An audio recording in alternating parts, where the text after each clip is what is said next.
Selamat pagi, perkenalkan nama saya Jessica Rahmayani Saragi dengan NIM 210306156. Di sini saya akan menjelaskan tentang praktikum biokimia, di mana dosen pengampunya adalah Ibu Tati Fidianasari, SPTMP. Yang pertama ada pencernaan karbohidrat. Pencernaan karbohidrat pada hewan monogastrik. Pencernaan karbohidrat ini dimulai dari mulut dengan pelumas saliva, di dalam gizzard secara mekanis dan hidrolisis, lalu dilanjutkan di dalam usus halus oleh enzim pankreas, empedu, serta getah usus. Proses pencernaan ini hanya mampu menghidrolisis karbohidrat sederhana, sedangkan serat kasar tidak mampu didegradasi. Oleh karena itu, sebagian serat kasar lewat dari organ pencernaan utama, lalu masuk ke organ bagian akhir saluran pencernaan, yaitu cecum, rectum, colon. Pada bagian miles terjadi pencernaan. Lalu pada hewan ruminansia, proses metabolisme karbohidrat pada hewan ruminansia berlangsung di dalam rumen. Karbohidrat ini merupakan golongan polisakarida, yakni serat kasar, atau kita sebut selulosa. Di dalam rumen, karbohidrat difermentasi oleh mikroba menjadi pirufat. Kemudian, asam pirufat yang dihasilkan akan diubah menjadi VFA, CO2, dan CH4. Lalu, yang kedua adalah metabolisme karbohidrat. Dalam proses metabolisme karbohidrat, hati melakukan fungsi spesifik sebagai berikut, yaitu yang pertama menyimpan glikogen, lalu mengubah galaktosa dan fruktosa menjadi glukosa. Gluconeogenesis membentuk banyak senyawa kimia penting dari hasil perantara metabolisme karbohidrat. Hati penting juga untuk mempertahankan konsentrasi glukosa darah normal. Misalnya, penyimpanan glikogen memungkinkan hati mengambil kelebihan glukosa dari darah, menyimpannya, dan kemudian mengembalikannya, di mana dikembalikan ke dalam darah bila konsentrasi glukosa tersebut mulai menurun atau rendah. Lalu yang ketiga ada pencernaan protein. Pencernaan protein pada unggas dimulai saat makanan dihaluskan dan dicampur dalam ventriculus.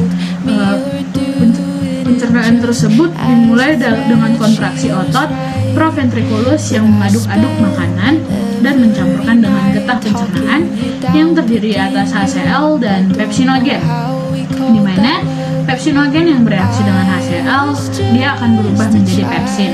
HCl dan pepsin akan memecah protein menjadi senyawa yang lebih sederhana seperti polipeptida, proteosa, pepton, dan peptida. Penyerapan protein dimulai ketika makanan masuk ke dalam usus. Mukosa usus terdiri dari lapisan otot licin, jaringan ikat, dan epitel kolumnar sederhana dekat rumen. Pada epitel pelapis terdapat banyak sel goblet yang menghasilkan lendir dan sekresinya membantu melincinkan makanan. Pada mukosa terdapat banyak vilus, yaitu yang mengandung banyak pembuluh darah dan pembuluh limfa kecil. Lapisan epitel akan menyerap air dan zat-zat makanan. Sel absorpsi dari vilus merupakan tempat absorpsi asam amino.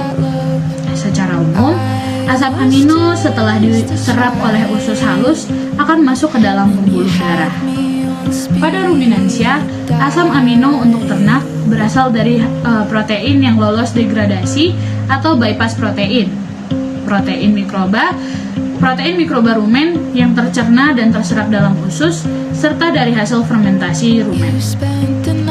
Perombakan protein oleh enzim proteolitik di dalam rumen menghasilkan peptida dan asam-asam amino. Produk-produk ini sebagian besar akan mengalami katabolisme lebih lanjut atau deaminasi, sehingga akan dihasilkan yaitu amonia atau NH3.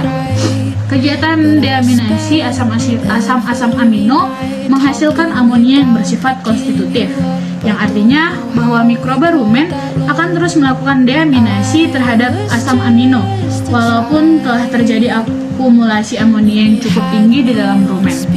Protein pakan dan NPN di dalam rumen akan dirombak menjadi asam amino dan amonia untuk selanjutnya disintesiskan menjadi protein mikroba. Kemudian akan masuk ke dalam abomasum. Lalu selanjutnya di dalam usus kecil diabsorpsi masuk ke dalam aliran darah. Di dalam rumen terdapat sekitar 80% spesies mikroba rumen yang mampu menggunakan amonia sebagai sumber nitrogen untuk sintesis proteinnya. Bakteri rumen adalah pengguna amonia sebagai sumber nitrogen yang paling efisien. Di samping dimanfaatkan oleh mikroba rumen, amonia yang dihasilkan juga diserap oleh darah melalui dinding rumen, lalu dibawa ke dalam hati dan diubah menjadi urea. Beberapa urea ini mungkin dikembalikan ke rumen melalui saliva dan juga langsung menembus dinding rumen. Tetapi sebagian besar mereka akan dikeluarkan bersama dengan urin, lalu kemudian dibuang. Lalu dalam rumen, protein pakan akan mengalami hidrolisa menjadi oligopeptida oleh enzim proteolitik yang dihasilkan oleh mikroba rumen. Oligopeptida ini selanjutnya akan diubah dan menghasilkan peptida dan asam amino yang bisa digunakan oleh sebagian mikroba rumen untuk pertumbuhannya, terutama oleh Bacteroides ruminicola, di mana bakteri ini mempunyai sistem transport untuk mengangkut asam amino ke dalam tubuhnya. Bacteroides ruminicola ini menggunakan 40% peptida di dalam rumen, sedangkan butyrifibril fibrosulfan ini menggunakan kurang dari 10% untuk pertumbuhannya. Karena tidak semua peptida dan asam amino yang terbentuk dalam rumen digunakan oleh mikroba, di mana sebagiannya akan mengalir ke usus halus. Lalu ada pencernaan lemak pada ruminansia. Pencernaan lemak pada ruminansia dimulai dari aktivitas mikroba di dalam rumen terhadap lemak pakan yang akan membebaskan asam-asam lemak tak jenuh untuk kemudian diolah menjadi asam lemak tak jenuh tidak terserap rumen, melainkan terus ke alat pencernaan bawah atau usus halus, di mana ia akan diserap dan menyatu dengan kilomikron. Kilomikron ini mengandung lemak dan protein serta mempunyai fungsi sebagai alat transfer lemak dari usus halus menuju ke jaringan-jaringan tubuh. Di dalam usus halus, lemak dipecah menjadi asam lemak dan gliserol oleh enzim lipase. Gliserol ini meneruskan perjalanannya ke hati, sedangkan asam lemak tidak dapat langsung diserap oleh usus karena zat ini tidak larut di dalam air. Penyerapan zat ini dipermudah oleh adanya getah empedu yang akan mengemulsikan asam lemak menjadi suatu bentuk yang larut di dalam air, sehingga dapat diserap oleh sel mukosa usus halus. Lemak yang diserap masuk peredaran darah melalui vena porta ke hati melalui sistem limpatik dan ductus thoracicus. Sebagian dari lemak yang diserap, terutama yang masuk peredaran darah melalui sistem limpatik, dapat langsung disimpan dalam jaringan. Sebagian besar lemak yang diserap mengalami metabolisme dalam hati. Di sini tersedia suatu mekanisme yang mengangkut lemak dari hati menuju ke jaringan-jaringan. Lalu ada pencernaan lemak pada hewan monogastrik atau yang mempunyai lambung tunggal. Sebagian besar lemak akan dalam pakan adalah trigliserida, sedangkan selebihnya adalah fosfolipid dan kolesterol. Saat masuk ke dalam duodenum, maka mukosa duodenum akan menghasilkan hormon enterogastrik yang menghambat sekresi getah pencernaan dan menghambat proses pengadukannya. Lemak yang diemulsikan oleh garam empedu dirombak oleh esterase yang memecah ikatan ester antara asam lemak dan gliserol. Garam-garam empedu mengemulsikan butir-butir lemak menjadi butir yang lebih kecil, kemudian dipecah oleh enzim lipase pankreatik menjadi diglycerida, monoglycerida, asam-asam lemak bebas, dan gliserol. Penyerapan lemak dilakukan dengan mengkombinasikan dengan garam empedu. Garam empedu dibebaskan dalam sel mukosa dan dipergunakan asam lemak dan gliserol untuk bersenyawa dengan fosfat untuk membentuk fosfolipid. Fosfolipid distabilisasi dengan protein dan dilepaskan dalam sistem getah bening sebagai globul-globul kecil, di mana disebut kilomikron, yang kemudian dibawa ke aliran darah. Lalu ada proses yang pertama, proses hidrolisis atau lipolisis.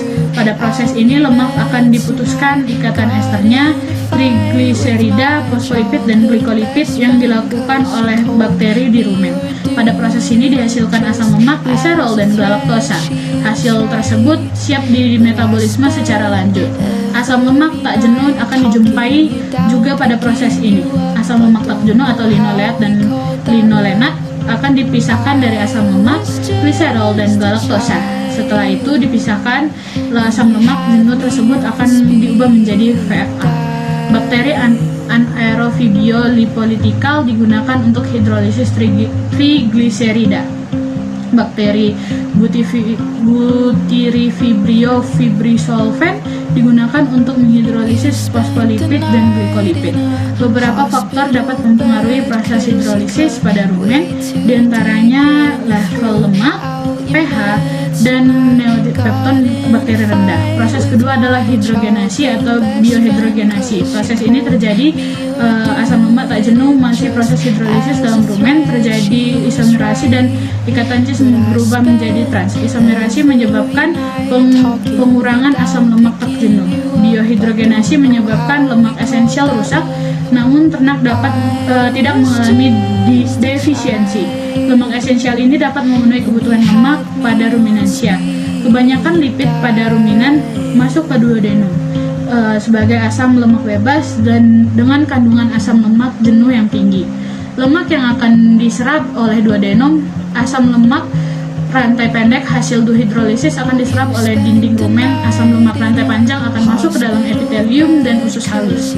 Pada usus halus, lemak akan disintesis menjadi gliserida dan asam lemak oleh enzim lipase. Asam lemak C14 membentuk triacylglycerol dalam epitel usus. Triacylglycerol, fosfolipid, dan kolesterol membentuk kilomikron dan masuk ke peredaran darah untuk diedarkan ke seluruh tubuh. Keterikatan metabolisme karbohidrat dengan metabolisme lemak adalah hasil akhir dari pencernaan lemak akan memasuki jalur metabolisme karbohidrat. Dengan itu akan terjadi reaksi antara glukosa dan pirufat. Sementara itu, hasil pencernaan lemak yang berupa asam lemak akan mengalami beta oksidasi menjadi unit-unit yang terdiri atas 2 karbon. Setiap 2 karbon tersebut akan mengikat satu molekul CoA, kemudian menjadi molekul asetil-CoA yang dapat masuk ke dalam jalur metabolisme karbohidrat. Asetil-CoA yang berasal dari beta oksidasi, dia akan disintesis kembali menjadi komponen-komponen lemak. Karbohidratnya pun jika berlebihan akan diubah menjadi lemak yang disimpan di dalam jaringan lemak yang berada di bawah kulit atau yang disebut jaringan adiposa. Keterikatan metabolisme karbohidrat dengan metabolisme protein itu mengalami 3 cara, yaitu pertama, asam amino akan diubah menjadi pirufat yang kemudian memasuki jalur metabolisme karbohidrat. Yang kedua, ada asam amino ketogenik yang diubah menjadi asetil-CoA yang dapat memasuki jalur metabolisme lemak. Yang ketiga, ada asam amino non glukogenik dan non ketogenik yang dideaminasi dan langsung memasuki siklus Krebs. Lalu melalui ketiga cara tersebut, akhirnya asam amino dapat dibentuk ATP dan karbon dioksida serta air dan seperti halnya karbohidrat.